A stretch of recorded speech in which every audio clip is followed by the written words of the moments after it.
My name is Sergeant Tony Landato in Media Relations, and this is our State of the Department mid-year review.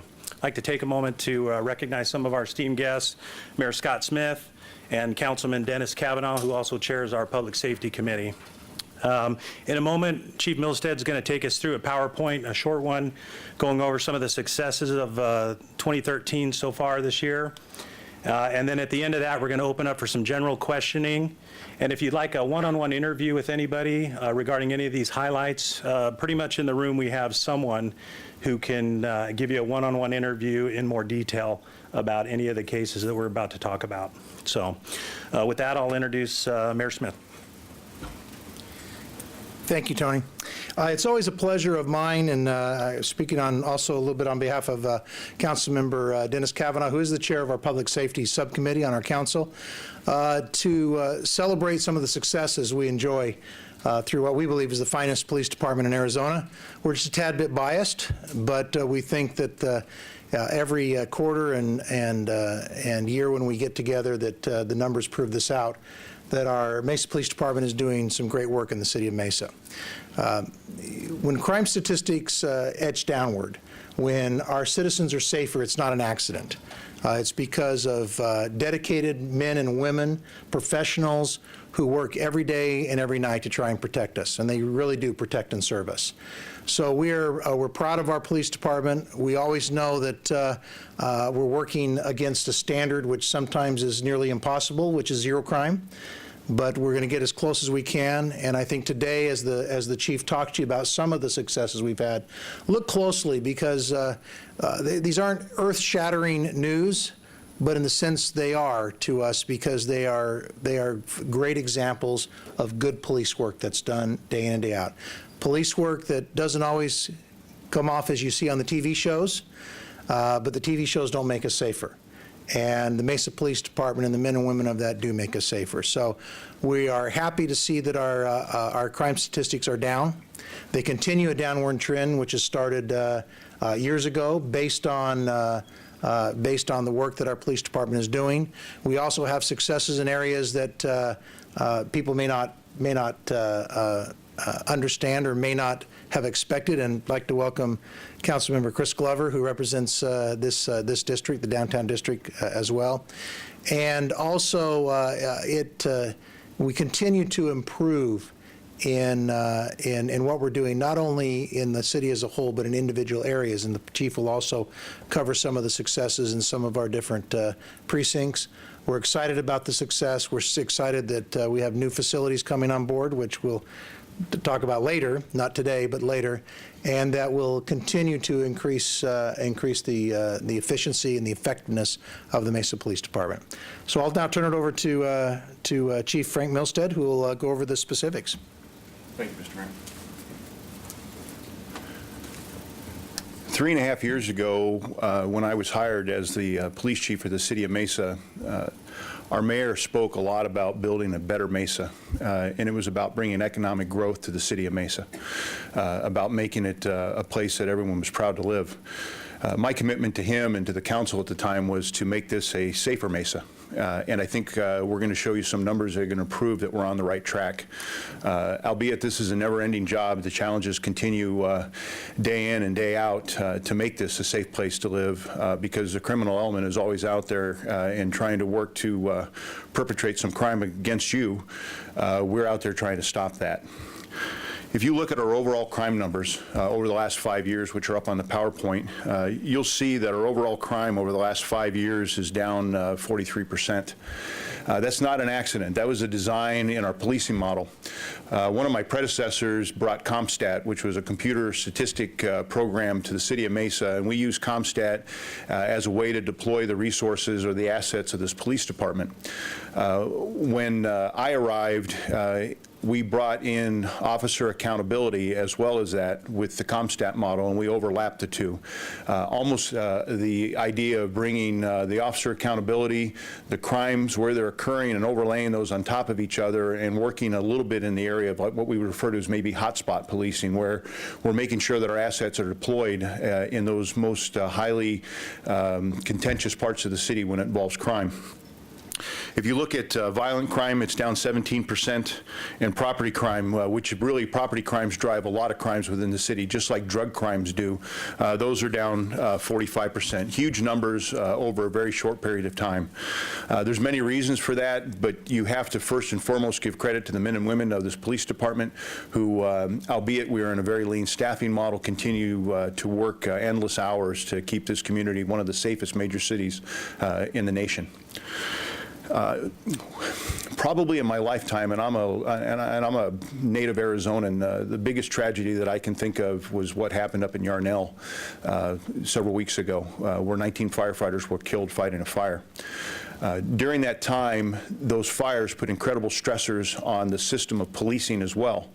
That is the second fire in a row that they'd had up there on the heels of the Dose fire, and the Yavapai County Sheriff's Office, the Prescott Valley Police Department, and Prescott Police Department were working 12 on, 12 hour, what we refer to as A and B shifts. The departments were stressed to maximum levels. The officers had not had time off, and an all-call came out from the Prescott Police Chief for help. Within about 2.5 hours of their request for help, the Mesa Police Department deployed what we refer to as a rapid response team. That rapid response team is a federally funded project where our officers can go to anywhere in the state. They're self-contained for up to 72 hours so the system can catch up with the deployment. Our officers were up there in about 2.5 hours, and they spent the next 3 days providing law enforcement services, not only for the fire departments up there, but for the towns of Yarnell and Peoples Valley, and also for the county of Yavapai.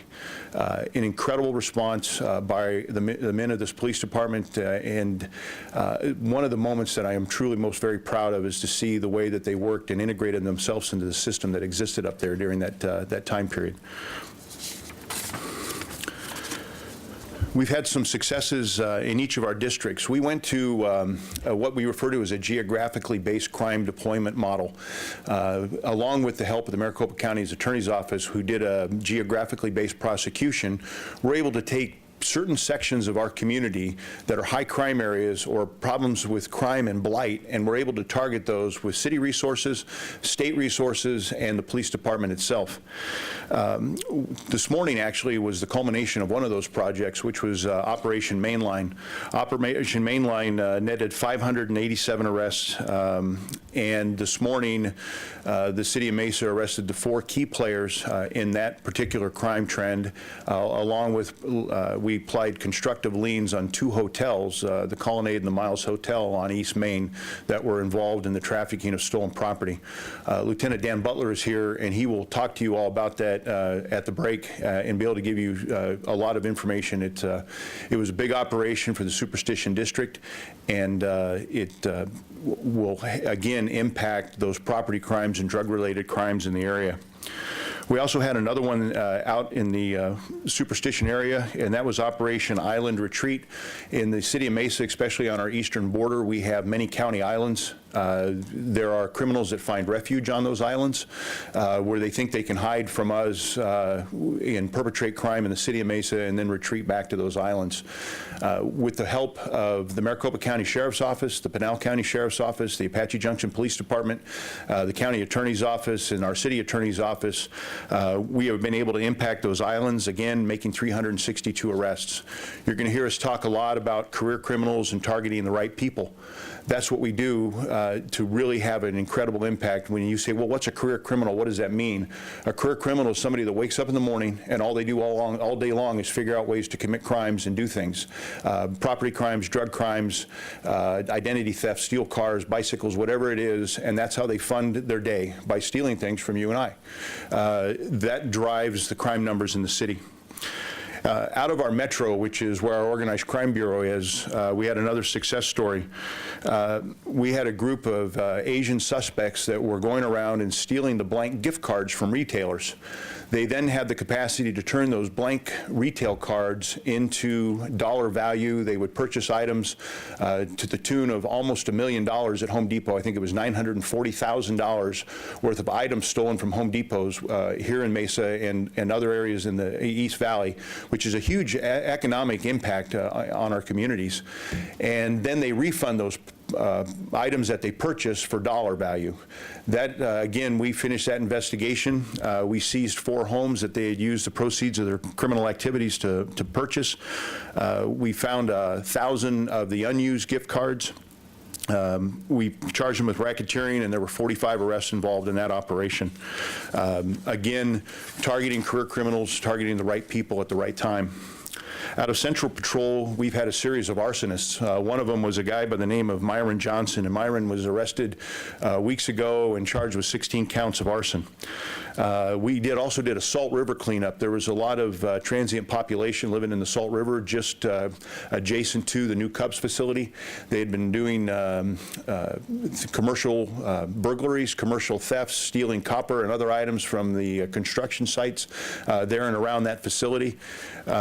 That particular investment in the time to remove those people, it was 27 transients. 8 of those we actually found housing for through community bridges and veterans groups. They were sheltered there. Since the inception of that project, we've had 0 burglaries in that area and have really impacted what went on.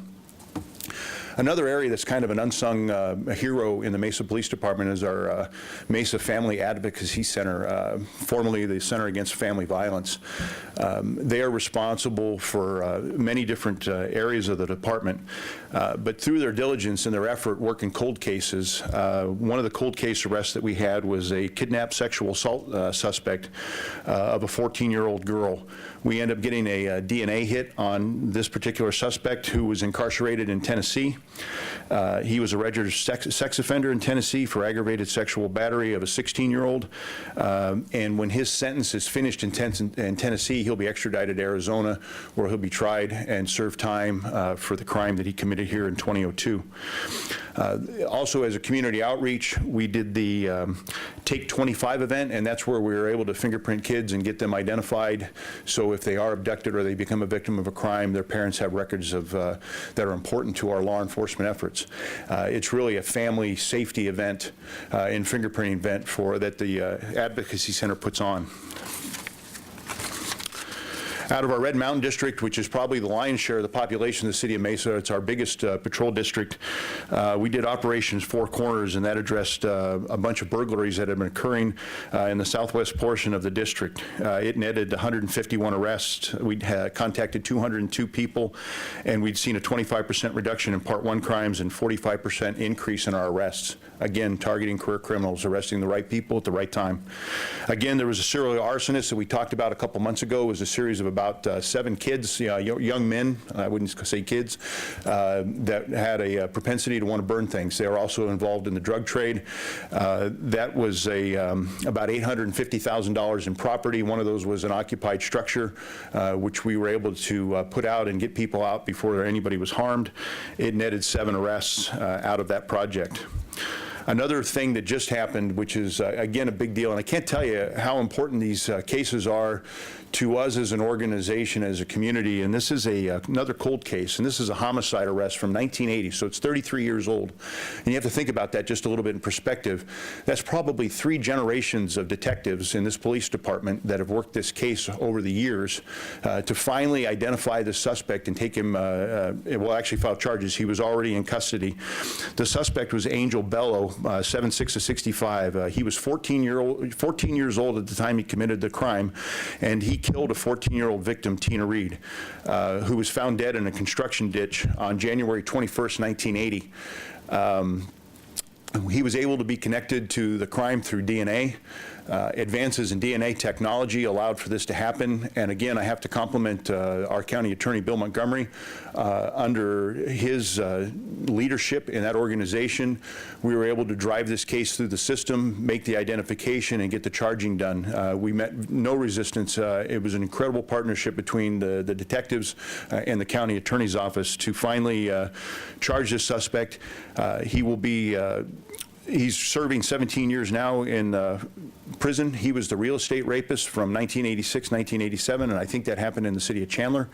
But he'll be charged with this crime, or has been, and then this will be tried, and hopefully he'll never see the light of day. I believe he was up for parole or probation in about 18 months, and that dream has ended. All in all, there's a lot of great things going on in the city of Mesa. This police department, again, albeit we're challenged with the economy, the men and women that work here, civilian and sworn, continue to drive for perfection and for excellence. I think you saw it in the Jody Arias case. You saw the professionalism of this police department, ethical, fundamental police work that never came into question during that trial.